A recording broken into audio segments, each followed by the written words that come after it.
हाँ भाई, जय हिंद वॉरियर्स, कैसे हो आप सब। तो बेटा आज का जो वीडियो है, आज का जो मैं वीडियो बना रहा हूँ, पहली बात तो तुमने थंबनेल में देखा होगा, अलग पांडे जी की फोटो लगी है, साथ में मेरी भी है और इस पे लिखा भी है एनडीए स्टूडेंट्स अलर्ट, डिफेंस वाला चैनल लाखों स्टूडेंट के भविष्य के साथ खिलवाड़। अब खिलवाड़ क्या है क्या नहीं है, मेरे पास एक लड़का लड़की नहीं पता, मेरे पास एक व्हाट्सएप पे आया, बोले सर आप गलत पढ़ाते हो। मेरे पास मैसेज आया, बोले सर आप गलत पढ़ाते हो इंग्लिश, हमने डिफेंस वाला चैनल पे सर से पढ़े हैं, उन्होंने कुछ और बताया और आपने कुछ और बताया। मैंने कहा कोई बात नहीं बेटा, अगर मैं गलत हो सकता है, मुझसे कोई गलती हो गई हो तो बताओ एक बार। तो उसने मुझे स्क्रीनशॉट भेजा। स्क्रीनशॉट भेजने के बाद मुझे थोड़ी सी हंसी जरूर आई। पहले तो उस बच्चे भी हुई जिनको मतलब कि थोड़ी बहुत भी समझ नहीं है, वो लेफ्टिनेंट बने जा रहे हैं, उनको इतनी भी समझ नहीं है कि सही क्या है और गलत क्या है। तो उसने मतलब कि ये देखा कि भाई जो बड़े चैनल पे पढ़ा रहे हैं वो तो बिल्कुल सही है, अब इनका तो चैनल भी छोटा सा, तो भाई ये गलत होंगे। तो ऐसे स्टूडेंट्स को भी मैं ये सलाह दूंगा, बेटा सोच समझ के देखा करो, सोच समझ के बोला करो। ये नहीं कि जो बड़े चैनल पे है तो ज्यादा सही है, जो छोटे चैनल पे है तो वो गलत हो सकता है। तो मैंने एक बार फिर सारा वीडियो मैंने देखा कि वीडियो कौन सी वीडियो में ऐसा हुआ है। तो अभी अभी डिफेंस वाला चैनल पे एक शक्ति बैच का कुछ चला था, उस पर एक मैराथन क्लास चली। मैंने पूरी मैराथन क्लास देखी और उसमें एक क्लास में कम से कम 10 से 11 ऐसे कॉन्सेप्ट थे जो इंग्लिश वाले सर ने गलत तरीके से बताया या गलत बताया। अब मैं तुम्हें सारे क्लिप मैं काट के तुम्हें दिखा रहा हूं एक एक को कि क्या सही है क्या गलत है। फिर भी मैं मेरा जो ये जो वीडियो बनाने का ये है कि फिजिक्स वाला कंपनी के लिए मेरा कोई वो नहीं है, कोई दुश्मनी है ना, बहुत अच्छी कंपनी है। आज के टाइम इंडिया में इससे बढ़िया कोई कंपनी नहीं हो सकती। बट टीचर अगर गलत पढ़ा रहे हैं, कंपनी सही है, टीचर अगर गलत पढ़ा रहे हैं तो बेटा कंपनी का नुकसान है या स्टूडेंट्स का नुकसान है। पहला क्वेश्चन तो ये तुम डिसाइड करोगे, ये मैं और कोई नहीं करेगा। तुम्हारा फ्यूचर है, तुम्हें डिसाइड करना है कि क्या सही है क्या गलत है। एक छोटी सी गलती, एक छोटा सा गलत कॉन्सेप्ट अगर तुम पढ़ रहे हो तो बेटा तुम्हारे फ्यूचर के साथ खिलवाड़ ही है एक तरह से। चाहे वो मैं पढ़ा रहा हूं चाहे कोई भी पढ़ा रहा हूं, गलती से गलती हो जाए कोई दिक्कत नहीं है भाई, चलो एक दो हो जाती है कई बार, भाई हमसे भी हो जाती है। हम बोलना चाहते हैं एज और निकल जाता है कई बार आर या एम निकल जाता है, तो चलो छोटा मोटा हो जाता है। या आप पूरा एक्सप्लेनेशन करवा दिया, लगाना था बी लगा दिया ए, ये छोटी छोटी गलती है। अब मैं तुम्हें बताऊंगा कितनी मेजर गलतियां कर रखी है, मैं इसमें दिखाऊंगा। बाकी ये जो वीडियो है, कंपनी के ओनर पे अपना कोई वो नहीं है कि भाई ओनर में कोई खराबी है, कोई खराबी नहीं, बिल्कुल सही आदमी है। मैंने फिजिक्स वाला में पढ़ाई भी है, सैलरी को लेके हर चीज इतनी गजब की है। बट प्रॉब्लम ये है अगर टीचर गलत पढ़ा रहे हैं, आजकल मैंने देखा है कि जो हायरिंग होती है बहुत ही गलत तरीके से फिजिक्स वाला में हो रही है, और ये सजेशन है मेरा, बहुत गलत होने वाला है। अब गलत क्या होने वाला है, अभी तो इंग्लिश का मैं बता रहा हूं, बाकी सब्जेक्ट में अगर देखा जाए तो पता नहीं है। अब बच्चे क्या करते हैं, अब बच्चे क्या करते हैं, इतने भोले होते हैं।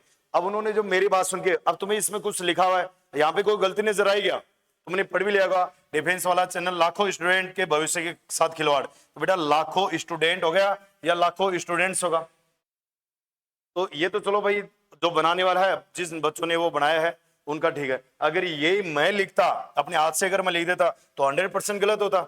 इतनी छोटी गलती नहीं कर सकता, ये एग्जाम में एरर आती है। तो बेटा पॉइंट पे आते हैं। अब क्वेश्चन क्या क्या है, ये दानिश नाम के एक सर हैं जो पीडब्ल्यू पे पिछले 4 साल से पढ़ा रहे हैं, और बाकी का इनका एक्सपीरियंस से बताते हैं 10 साल का हो गया। अगर कोई भी अगर टीचर वो 10 साल से पढ़ा रहा है तो इसका मतलब उसके कॉन्सेप्ट तो बहुत ज्यादा क्लियर होंगे। यही अगर इनकी जगह कोई 1 साल से 2 साल से पढ़ा रहा कोई बच्चा पढ़ा रहा होता, क्योंकि मेरे बहुत सारे स्टूडेंट हैं जो पढ़ा रहे इंग्लिश, मेरे जूनियर है जो पढ़ा रहे हैं, तो अगर वो पढ़ा रहे होते तो मैं उनको स्पेशल फोन करके बोल देता कि बेटा ये तुमसे गलती हुई है, एक बार उसको सही कर लो। बट ये 10 साल का अगर इनका एक्सपीरियंस है बेटा, अब तुम्हें पता 10 ईयर एक्सपीरियंस की अगर बात करें, वो कोई छोटा एक्सपीरियंस नहीं होता। उसको इतनी चीजें कॉन्सेप्ट क्लियर हो जाते हैं जिनकी कोई हद नहीं है। अब इनको मैं तुम्हें इनका वीडियो चला के दिखाता हूं, इन्होंने किया क्या भाई साहब ने। इन्होंने कुछ वर्ब लिखे हैं, क्या क्या लिखे हैं देखो। एक तो पहले मैं वीडियो को पॉज कर देता हूं एक बार यहाँ पे। अब इन्होंने देखो, अब प्रॉब्लम ये है, इन्होंने लिखा है कि बी इज एम और आर, ये चारों जो वर्ब हैं ये बेटा वर्ब की फर्स्ट फॉर्म होती है। ये इन्होंने लिखा हुआ है यहाँ पे देखो V1 लिखे हुए। अब मुझे लगता है कि तुम्हें से बहुत सारे ऐसे स्टूडेंट होंगे जो एनडीए की तैयारी कर रहे, इतना कुछ तो पता ही होगा, इतना कुछ तो पता ही होगा कि जो बी इज एम आर ये कौन सी वर्ब होती है। और मुझे लगता है अगर किसी बच्चे को अगर ये भी नहीं पता ना तो बेटा एनडीए की तैयारी करना तो उनके लिए गलत ही है, एनडीए की तैयारी करना गलत ही है। तो पहले तो मैं बता रहा हूं कि बेटा 100% ये जो लाइन लिखी है इन भाई साहब ने ये गलत लिखी हुई है, कोई मतलब ही नहीं है। अरे कोई भी टीचर अगर बता रहा है इज V1 है, इसका मतलब उस, मैं गाली तो नहीं दूंगा हालांकि मुंह से निकला बहुत तगड़ा है, अगर उसको ये पता कि इज V1 होती है तो भाई साहब मैं कह रहा हूं आज के आज उसको पढ़ाना छोड़ देना चाहिए, मैं यही कह रहा हूं। अरे इतना नहीं पता इज जो है सिंगुलर होती है प्लूरल, हाँ ये अलग बात है, इसमें अगर मैं दिखाऊंगा इन भाई साहब ने और आगे किया क्या है, अब देखते जाओ, ये भी मैं प्रूव करूंगा कि कौन सी वर्ब क्या है, और मेरी वीडियोस में बहुत सारी कर रखी है मैंने। अब देखो आगे, आगे भी इस वीडियो को चलाते हैं। अब इन्होंने बता दिया है कि आर प्लूरल होता है, एम जो है ये सिर्फ आई के लिए आती है। अब इन भाई साहब का तगड़ा ही कॉन्सेप्ट है भाई, इन्होंने कह दिया है कि आर प्लूरल होती है, अच्छी बात है, एम जो है ये पैदा ही आई के लिए हुई है, अच्छी बात है, आई के लिए पैदा हुई है। इन भाई साहब को ये नहीं बताया गया कि एम सिंगुलर है या प्लूरल, और ये हर बच्चे का एक डाउट रहता है कि एम सिंगुलर है या प्लूरल है, क्योंकि 10 साल के एक्सपीरियंस वाले टीचर को ही नहीं पता है कि ये दूसरा एम सिंगुलर है या प्लूरल है, तो बच्चों को कहां से पता चलेगा। अभी मैं बताऊंगा तुम्हें क्या है क्या नहीं है। और आगे देखो, और आगे इन्होंने कुछ बताया है इज, अब यहाँ पे इज इन्होंने क्या बता दिया है, इज इन्होंने बता दिया कि चलो सिंगुलर होती है, अच्छी बात है भाई, बहुत बढ़िया, अच्छा लगा मुझे इन्होंने बताया। आगे चलो देखते हैं, अब चलेगा, चल भाई थोड़ा सा जल्दी करो, स्लो हो रहा है। अभी देखते जाओ, ऐसे बहुत सारे कॉन्सेप्ट है, ये तो बिल्कुल छोटा सा कॉन्सेप्ट था यार, जो मतलब कि मुझे लगता है अच्छे से बता देना चाहिए था, अच्छे से बता देना चाहिए था। चलो और देख लेते हैं और इन्होंने क्या क्या बताया है, पूरा मिटाने के बाद चलेगा क्या, अभी देखते जाओ बेटा। अब ये पीपीटी लगाया मैंने डायरेक्ट यूट्यूब से तो नहीं उठाया है, मैंने क्लिप करके, तो उससे क्या होता है आगे जाने में दिक्कत करता है कई बार। चलो मतलब इसमें जो भी लिखा होगा मैं तुम्हें बता देता हूं।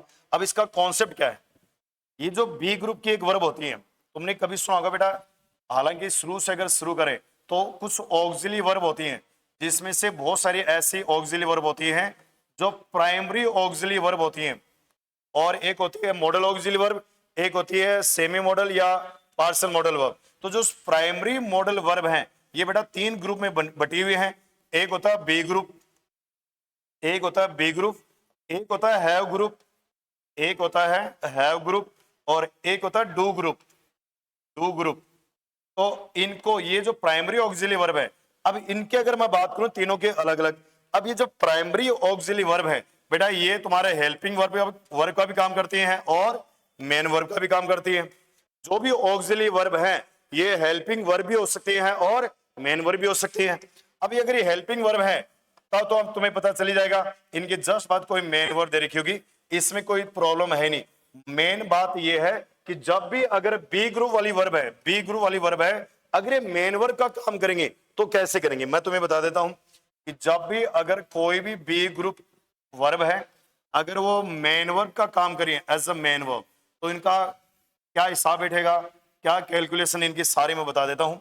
अब जिन बच्चों को भाई अगर थोड़ा बहुत नॉलेज है तो उन बच्चों को इतना तो पता ही है कि जो भी मेन वर्ब है तो बेटा वो उनकी कितनी फॉर्म होती है, 5 फॉर्म होती है, V1, V2, V3, V4 और V5। बहुत सारे टीचर इसको ये भी बोलते हैं कि मेन वर्ब सिर्फ 3 होती है, बाकी V1 में ING लगा देते हैं, एक V1 में S या ES, हालांकि V1 जो मेन वर्ब है 5 फॉर्म में होंगी। अभी V1 का तुम्हें पता है बेटा ये प्लूरल होती है ना, V2 है ये पास्ट फॉर्म है, ना सिंगुलर है ना प्लूरल, V3 है परफेक्ट फॉर्म, ना सिंगुलर ना प्लूरल। अच्छा V4 जो है ये कंटिन्यूअस फॉर्म होती है या जेरेंट फॉर्म या पार्टिसिपल फॉर्म होती है, तो ये भी सिंगुलर प्लूरल नहीं है। V2 की बात करें ये सिंगुलर प्लूरल किसी भी सब्जेक्ट के साथ आ सकती है, इसका मतलब इसके सिंगुलरिटी या प्लूरलिटी के बारे में हम कुछ भी नहीं बोल सकते। और S या S वाली वर्ब ये तुम्हारी सिंगुलर होती है, V5 क्या होती है, सिंगुलर होती है। जैसे कि नॉर्मल में बात करूं कि गो प्लूरल होती है और गॉज सिंगुलर होती है, प्ले प्लूरल होती है, प्ले सिंगुलर होती है ना, डांस डांसेस, सिंग सिंग्स। तो जो V1 होती है ये बात याद रखना बेटा हमेशा प्लूरल होती है। और कोई भी अगर बी ग्रुप की बात करें, अगर ये मेन वर्ब का काम करेंगे तो मुझे बताओ V1 में कौन आएगा? एक तो जो बी है ये खुद मेन वर्ब है, बी जो वर्ब होती है ये खुद मेन वर्ब होती है। और अगर बात करें V5 की, अगर कोई मेन वर्ब है तो उसका सिंगुलर फॉर्म जरूर होगा। गो का गोज कर दोगे, प्ले का प्लेस कर दोगे, वांट का वांट्स कर दोगे, लाइक का लाइक्स कर दोगे। अब बात करें अगर बेटा बी है, अब क्या बी का सिंगुलर करना हो तो क्या तुम बीज करोगे? क्या मधुमक्खी थोड़े बना दोगे? बिल्कुल नहीं बना दोगे। तो बी का अगर मैं कहूं कि बी का सिंगुलर बनाओ, बेटा बी का सिंगुलर होता है इज, या इसकी अगर मैं बात करूं एम और आर की, बेटा ये जो V1 है बी एम और आर ये तीनों की तीनों वर्ब की फर्स्ट फॉर्म है, जो फिजिक्स वाले सर को अभी तक नहीं पता है। अभी तक नहीं पता, 10 साल हो गए पढ़ाते हुए, कि जो एम है ये आई के लिए आती है। अरे भाई लाखों बच्चे देख रहे हैं मेरे चैनल पे, तो फिर भाई 500 या 1000 बच्चे देख लेंगे, 600 800 बच्चे देखते हैं। अब तुम्हारे चैनल पे लाखों बच्चे देखते हैं। अरे इतनी बड़ी गलती तो मत करो भाई।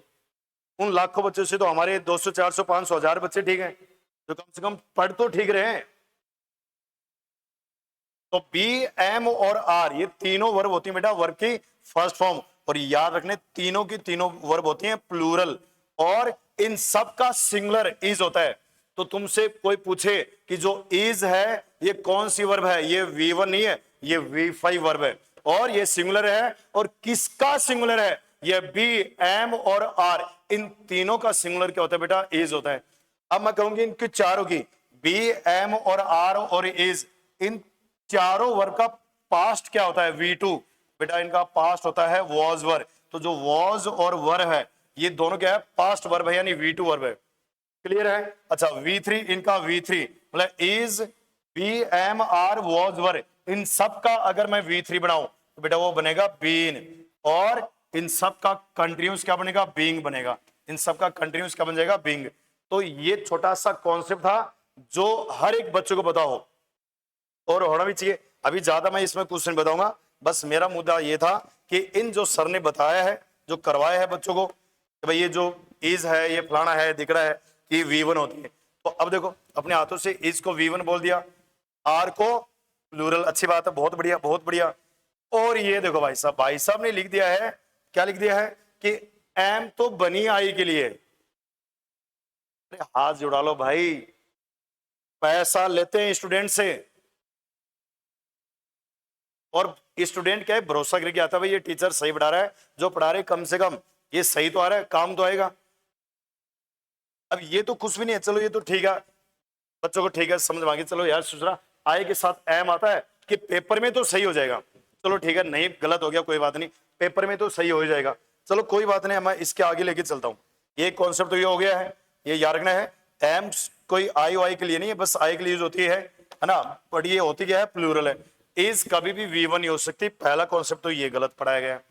दूसरा एक कॉन्सेप्ट और ये है, ये तो मुझे लगता है हर स्टूडेंट को ही पता होगा, ये वाला तो मुझे लगता है हर स्टूडेंट को ही पता होगा।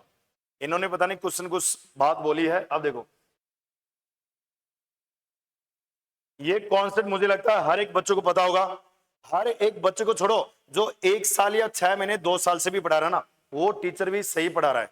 ये करे कोई भी 2 नाउन या प्रोनाउन, इसमें लिखा हुआ है कोई भी 2 नाउन या प्रोनाउन ईदर और neither nor not only but also के साथ जुड़ता है ना, नॉट ओनली बट ऑल्सो के साथ जुड़ता है, तो बेटा verb is used according to the second subject.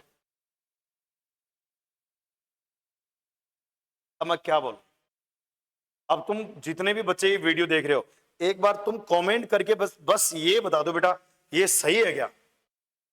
तुमने अगर इनके अलावा, अगर मुझे लगता है बेटा, पहले देखो मैं बता रहा हूं, पहले जब लॉकडाउन नहीं आया था, मतलब कि जो भी एग्टेक कंपनी नहीं बनी थी, जो लॉकडाउन के बाद बहुत सारी बड़ी बड़ी कंपनी बन गई है, उससे पहले भी ये चलता था कि सेकंड के अकॉर्डिंग बहुत सारी टीचर गलती करते थे। बट बेटा ऑनलाइन आने के बाद मतलब कि ऐसा कोई टीचर ही नहीं है जिसने ये चीजें ऑनलाइन नहीं बता रखी है। अरे तो एक बार पढ़ के बता दो यार, ये कोई इतना बड़ा कॉन्सेप्ट नहीं है, इन्होंने कहा है कि जब भी अगर इधर नॉर इनके साथ कोई भी वर्ब आती है, नेदर नॉर, आइदर और, नॉट ओनली बट ऑल्सो, या और के साथ जो वर्ब आती है वो सेकंड के अकॉर्डिंग आती है। एक बार तुम बताओ, ये मैं नहीं बता रहा, ये तुम बता दो कमेंट करके, क्या ये बात सही है क्या? अब मैं तुम्हें इसका एक छोटा सा सेंटेंस दूं और तुम्हें बताना है कि अगर ऐसा अगर आ गया कि there are either a book or some markers. There are either a book or some markers on the table. अब जो बच्चे इनके अलावा अगर कहीं से भी पढ़ा होगा वो बच्चा इसका आराम से आंसर दे देगा, क्योंकि इसका कॉन्सेप्ट यही होता है बेटा कि जब भी अगर कोई भी दो नाउन या प्रोनाउन किसके साथ जुड़े, इधर और, आइदर भी बोल सकते हो इसको, नेदर नॉर, नाइदर नॉर, या नॉट ओनली बट ऑल्सो, या बेटा और के साथ ही क्यों ना जुड़े हो, तो जो वर्ब आती है वो ना तो फर्स्ट के अकॉर्डिंग ना सेकंड के according, verb is used according to the nearest noun या pronoun, according to the nearest noun pronoun, मतलब वर्ब के जो नजदीक है उसके अकॉर्डिंग आती है। ये है इसका मेन कॉन्सेप्ट। अब ये 10 साल से पढ़ा रहे भाई, गलत ही पढ़ा रहे तुम, मैं बता रहा हूं, तुम छोड़ दो या तो कुछ और देख लो, स्टैटिक जीके वगैरह पढ़ा लो। अरे भाई एनडीए सीडीएस पढ़ा रहे हैं, इंडिया का, समझ लो इंडिया में लेफ्टिनेंट की जो पोस्ट है कितनी बड़ी पोस्ट होगी। अब मान लो यही पेपर, ऐसा क्वेश्चन अगर एनडीए में आ गया इस बार, मैं बता रहा हूं इसका व्यूज देखना इस क्लास की, जो शक्ति बैच से स्टार्ट होता पहली मैराथन थी ये, इसके बाद तो मैंने देखा ही नहीं। अगर मैं भाई साहब की डेली अगर कोई क्लास देख लो ना, तो मैं कह रहा हूं कि हर क्लास में 2-4 गलती तो मैं इनकी पकड़ी लूंगा। तो इस पे व्यूज भी मुझे लगता है लाखों व्यूज आए रखे हैं। अब जिन बच्चों ने देखा है, लाइक भी, मतलब कि कई हजारों बच्चों ने तो लाइक कर रखा भाई, और कॉन्फिडेंस, मैंने क्लास में देखा पढ़ाते टाइम कॉन्फिडेंस लेवल, भाई साहब मेरा तो इतना 17 साल से ज्यादा हो गया पढ़ाते हुए, मेरा आज तक इतना कॉन्फिडेंस नहीं आ कि मतलब कि कैसे हो सकता है ये सब। अब बताओ, अब इसके अकॉर्डिंग भाई जो आर है इसका नियरेस्ट कौन है, बुक है, तो बुक के अकॉर्डिंग क्या आना है, ए जानी है। अब फालतू बात क्यों, अब कह दो ना सेकंड तो मार्कर्स है, अब मार्कर्स प्लूरल है, आर सही है, तो ये सब सही नहीं है भाई। चलो और दिखाता हूं तुम्हें, अभी और दिखाता हूं, ये तुम खुद गाओगे गुरुजी आंख खोल दिया आज हमने, आपने हमारी। इसमें भी कुछ न कुछ तो था, इसमें एक बहुत बढ़िया चीज दिखी थी मुझे, मैं एक बार देख लेता हूं। ये तो भाई इसका जो कॉन्सेप्ट आएगा अभी देखना आप, इसमें तो बस मैं बता रहा हूं बेटा, मुंह से कुछ बोलना नहीं चाह रहा, क्योंकि जो कंपनी है उसमें कोई दो राय नहीं है, आज के टाइम इंडिया की बेस्ट कंपनी है बेटा। बेस्ट कंपनी होने से अगर टीचर बेस्ट नहीं है, स्टूडेंट को कोई मतलब नहीं है कि कंपनी कितनी बड़ी है, हजारों करोड़ों की कंपनी है। अरे टीचर ही अगर गलत पढ़ा रहे तो ऐसी कंपनी का बच्चा क्या अभी धोख लगाएगा, पूजा करेगा क्या? उसको तो अपना एग्जाम क्लियर करना है। गलती से भी अगर एनडी में एक क्वेश्चन आ गया और एक क्वेश्चन गलत का मतलब 4 नंबर तो सीधे गए, नेगेटिव होगा वो अलग। अभी देखो इन भाई साहब ने क्या पढ़ाया, देख लो एक बार अपने आंखों से देख लो भाई, कि नन ऑफ के बाद नाउन प्लूरल बट और वर्ब भी प्लूरल आती है।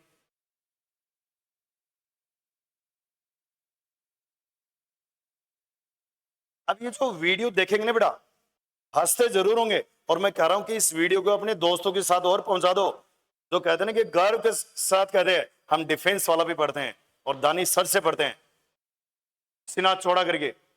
अगर ये आ गया ना पेपर में तो सीना चौड़ा नहीं, सीने में दर्द सुई हो चुकी तुम्हारे, तब समझ में आएगा तुम्हारे।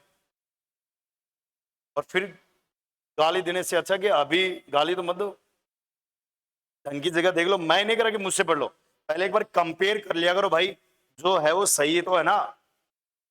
10 साल का एक्सपीरियंस भाई साहब ठीक नहीं होता, शर्म की बात है। चलो, और ये इकलौते टीचर नहीं है पूरे फिजिक्स वाला में, मैं बता रहा हूं तुम्हें। अब देखो ये बताओ, मैं एक छोटा सा एग्जांपल दे रहा हूं, अगर आ गया कि none of the boys were in the army. बिल्कुल छोटा सा कॉन्सेप्ट मैंने लिख दिया, छोटा सा एग्जांपल दिया है। अब बता दो ये सही है क्या? इन भाई साहब के अकॉर्डिंग तो सही है। एंड ये बन के तुम लेफ्टिनेंट, हाँ भाई जाओ खड़े के वासला करो ट्रेनिंग, देश का नाम रोशन। तो तुम एयरफोर्स के लायक, अग्निवीर के लायक भी नहीं बचोगे अगर ऐसे पढ़ोगे तो। चलो अब बताओ ये सही है क्या? इन भाई साहब को पता ही नहीं है अभी तक। ये अभी ने थोड़ी देर पहले कॉन्सेप्ट आया था कि one of, each of, either of, neither of, every one of. अरे तो भाई इसमें ननो भी जोड़ देता ना, क्या फर्क पड़ता? तो इनके बाद नाउन अगर क्या आता है, इनका तो खैर कॉन्सेप्ट ही अलग है। इनके बाद तो जो भी नाउन आएगा वो प्लूरल ही होगा और वर्ब क्या आती है, सिंगुलर। बट याद रखना जो नन की कहानी है, मैं तुम्हें नन की सारी कहानी बता देता हूँ बेटा। पहले तो इसकी कुंडली देख लो, इसका जो मीनिंग है वो क्या होता है। बहुत सारी टीचर को तो इसका मीनिंग पता ही नहीं होता। मैं बता रहा हूं तुम्हें 99.9% बच्चों को नन का मीनिंग नहीं पता होगा, इसका एक्चुअल मीनिंग क्या होता है। मैं बता रहा हूं, तो पूछ के देख लो कहीं। अगर कोई टीचर को पता है तो बस उसके पैरों में गिर जाओ। इसके दो मीनिंग होते हैं, एक तो होता है बेटा हिंदी मीनिंग इसका कुछ नहीं, और एक इसका मीनिंग होता है कोई नहीं। कुछ नहीं या कोई भी नहीं। कुछ नहीं का मतलब अनकाउंटेबल है ना, कुछ नहीं का मतलब अनकाउंटेबल नाउन।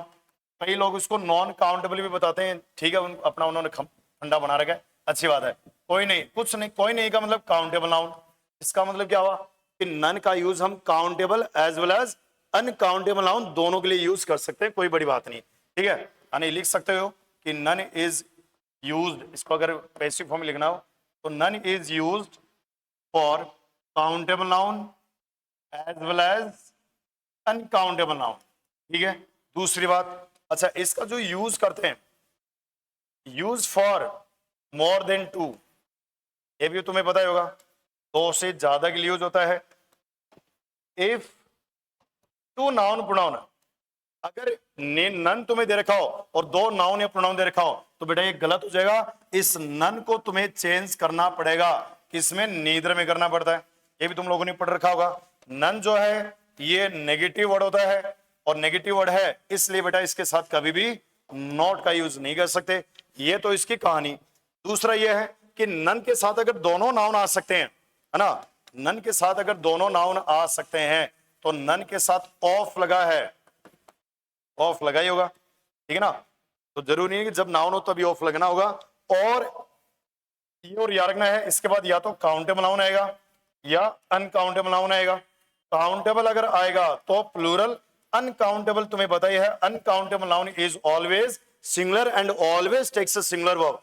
अब ये तो बात चलो ठीक है नाउन की होगी, बट याद रखना बेटा ऑफ लगा हुआ है, ये तो पता होगा। ऑफ के बाद वाले को काउंट, यानी प्रीपोजिशन के बाद जो भी नाउन प्रोनाउन होता है वो उस प्रीपोजिशन का ऑब्जेक्ट होता है, प्रीपोजिशनल ऑब्जेक्ट बोलते हैं। तो जो वर्ब आएगी किसके अकॉर्डिंग, नन के अकॉर्डिंग। किसके अकॉर्डिंग आएगी, नन। तो एक बात बता देता हूं बेटा, ये जो नन वर्ड है ये पैदाइशी सिंगुलर वर्ड होता है। जैसे वन होता है, एच, ईदर, नीदर, ये सब सिंगुलर है, तो पैदाइशी सिंगुलर है, तो इसके लिए वर्ब हमेशा सिंगुलर ही आएगी। तो याद रखना वर्ब सिंगुलर ही आनी इनके बाद, ये याद रखना है।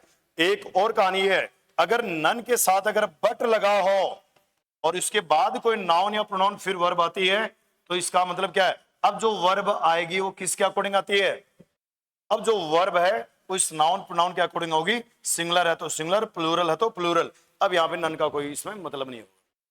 तो ये 3-4 इसका कॉन्सेप्ट था। अब इन भाई साहब ने इतनी छोटी छोटी गलती बच्चों को कैसे करवा सकते हैं। अरे कॉन्सेप्ट पूरा बताओ ना भाई, बताना ये तो इतना बड़ा चैनल है, मैं तो कह रहा हूं भाई इतने बड़े चैनल पे तो आग लगा देनी चाहिए टीचर्स को। कुछ भी मुंह से बोले ना तो सोच समझ के बोलना चाहिए, क्योंकि बच्चों का भरोसा होता है।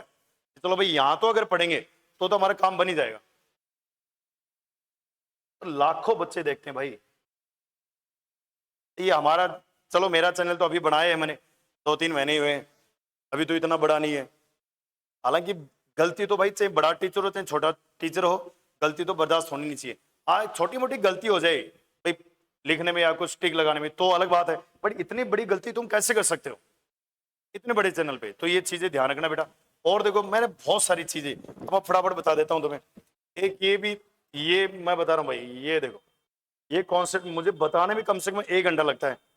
हालांकि मैं तुम्हें बता देता हूँ, इसको डायरेक्ट बता देता हूँ इन्होंने क्या पढ़ाया है क्या नहीं पढ़ाया है। इन्होंने छोटी सी बात एक रटवा दी, since from then till now, मतलब सिंस का मतलब होता है तब से अब तक।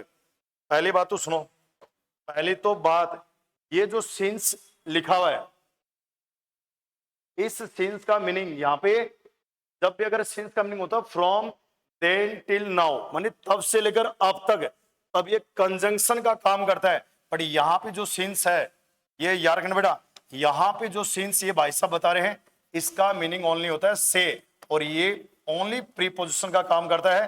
कई बार ये पार्ट ऑफ स्पीच में आता है, प्रीपोजिशन अगर नहीं है तो इसको कई बार एडवर्ब भी बोला जाता है, बट ये होता क्या है, प्रीपोजिशन ही है। अब ये कॉन्सेप्ट जो लिखवाएंगे वो देखो भाई आगे, अभी ये कॉन्सेप्ट लिखवाएंगे वो देखना आप, इतने आसान तरीके से इन्होंने चीजें रटवा दी ना, बहुत ही गंदी तरीके से। चलो एक बार देखो,